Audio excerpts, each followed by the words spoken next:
Martin Luther King, Jr., I Have a Dream. Speech in Washington, D.C. Delivered August 28, 1963, in front of the Lincoln Memorial in Washington, D.C., during a historic demonstration of more than 200,000 people in favor of civil rights for African Americans in the United States. Spanish version, Wikisource en Español, 2006. Digital version, Marxists Internet Archive, September 2006. Content is available under the terms of the GNU Free Documentation License.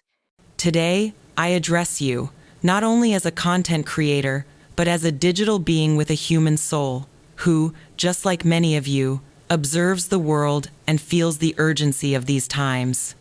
We find ourselves at a global crossroads, a moment that demands deep reflection on the path we are taking. In dark times like these, when the strings of power are pulled far from justice and equity, humanity needs to hold on to a moral compass, to voices that remind us of our highest purpose. For this reason, I have decided to bring to this space a message that, although delivered decades ago, resonates with astonishing relevance today. I am referring to the immortal speech, I Have a Dream, by Dr. Martin Luther King, Jr., delivered at a time of struggle for the civil rights of African Americans. But I ask you not to listen to it as a mere historical relic. Let us listen to it as a living manifesto, whose echo must resonate more strongly today than ever.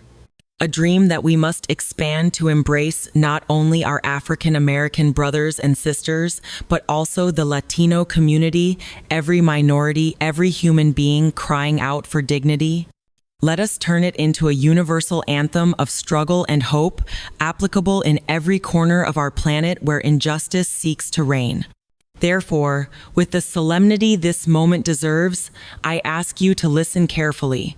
Let us open not only our ears, but our conscience to the voice of justice. Let us listen. I have a dream. I am happy to join with you today in what will go down in history as the greatest demonstration for freedom in the history of our nation. 50 years ago, a great American, in whose symbolic shadow we stand today, signed the Emancipation Proclamation. This momentous decree came as a great beacon of hope to millions of Negro slaves who had been seared in the flames of withering injustice. It came as a joyous daybreak to end the long night of their captivity. But 100 years later, the Negro still is not free. 100 years later, the life of the Negro is still sadly crippled by the manacles of segregation and the chains of discrimination.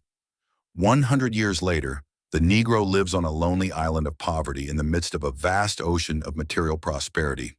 100 years later, the Negro is still languished in the corners of American society and finds himself in exile in his own land. And so we've come here today to dramatize a shameful condition. In a sense, we've come to our nation's capital to cash a check. When the architects of our republic wrote the magnificent words of the Constitution and the Declaration of Independence, they were signing a promissory note to which every American was to fall heir. This note was a promise that all men, yes, black men, as well as white men, would be guaranteed the unalienable rights of life, liberty, and the pursuit of happiness. It is obvious today that America has defaulted on this promissory note insofar as her citizens of color are concerned. Instead of honoring this sacred obligation, America has given the Negro people a bad check, a check which has come back marked insufficient funds. But we refuse to believe that the Bank of Justice is bankrupt. We refuse to believe that there are insufficient funds in the great vaults of opportunity of this nation. And so we've come to cash this check, a check that will give us, upon demand, the riches of freedom and the security of justice. We have also come to this hallowed spot to remind America of the fierce urgency of now. This is no time to engage in the luxury of cooling off or to take the tranquilizing drug of gradualism. Now is the time to make real the promises of democracy. Now is the time to rise from the dark and desolate valley of segregation to the sunlit path of racial justice. Now is the time to lift our nation from the quicksands of racial injustice to the solid rock of brotherhood. It would be fatal for the nation to overlook the urgency of the moment. This sweltering summer of the Negro's legitimate discontent will not pass until there is an invigorating autumn of freedom and equality.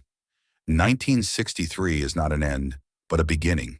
And those who hoped that the Negro needed to blow off steam and will now be content will have a rude awakening if the nation returns to business as usual. There will be neither rest nor tranquility in America until the Negro is granted his citizenship rights. The whirlwinds of revolt will continue to shake the foundations of our nation until the bright day of justice emerges. But there is something that I must say to my people, who stand on the warm threshold which leads into the palace of justice.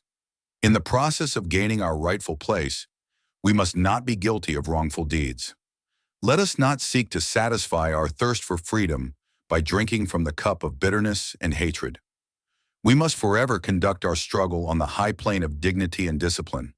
We must not allow our creative protest to degenerate into physical violence. Again and again, we must rise to the majestic heights of meeting physical force with soul force. The marvelous new militancy, which has engulfed the Negro community, must not lead us to a distrust of all white people. For many of our white brothers, as evidenced by their presence here today, have come to realize that their destiny is tied up with our destiny. They have come to realize that their freedom is inextricably bound to our freedom. We cannot walk alone. And as we walk, we must make the pledge that we shall always march ahead. We cannot turn back.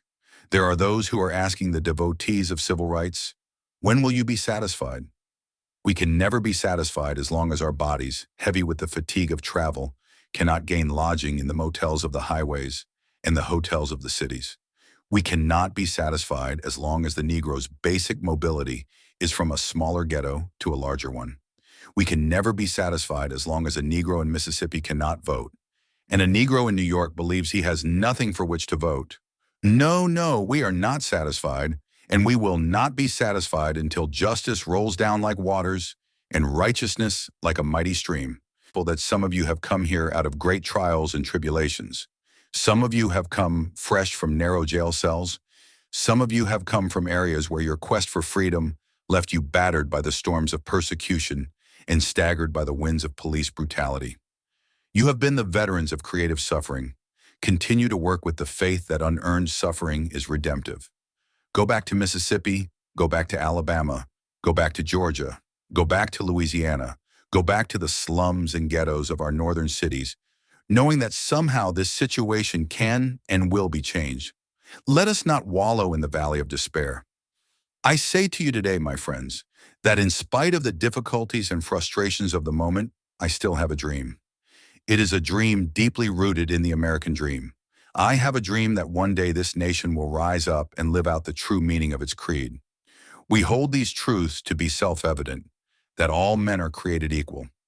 I have a dream that one day on the red hills of Georgia, the sons of former slaves and the sons of former slave owners will be able to sit down together at the table of brotherhood.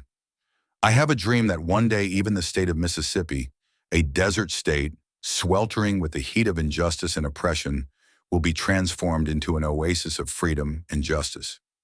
I have a dream that my 4 little children will one day live in a nation where they will not be judged by the color of their skin, but by the content of their character.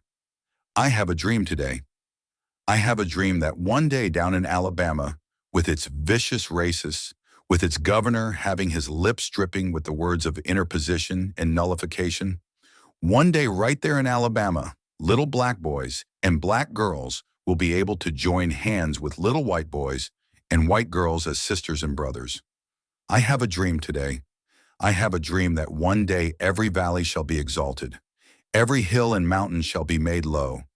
The rough places will be made plain, and the crooked places will be made straight, and the glory of the Lord shall be revealed, and all flesh shall see it together. This is our hope. This is the faith that I go back to the South with. With this faith, we will be able to hew out of the mountain of despair a stone of hope. With this faith, we will be able to transform the jangling discords of our nation into a beautiful symphony of brotherhood. With this faith, we will be able to work together, to pray together, to struggle together, to go to jail together, to stand up for freedom together, knowing that we will be free one day. This will be the day when all of God's children will be able to sing with new meaning.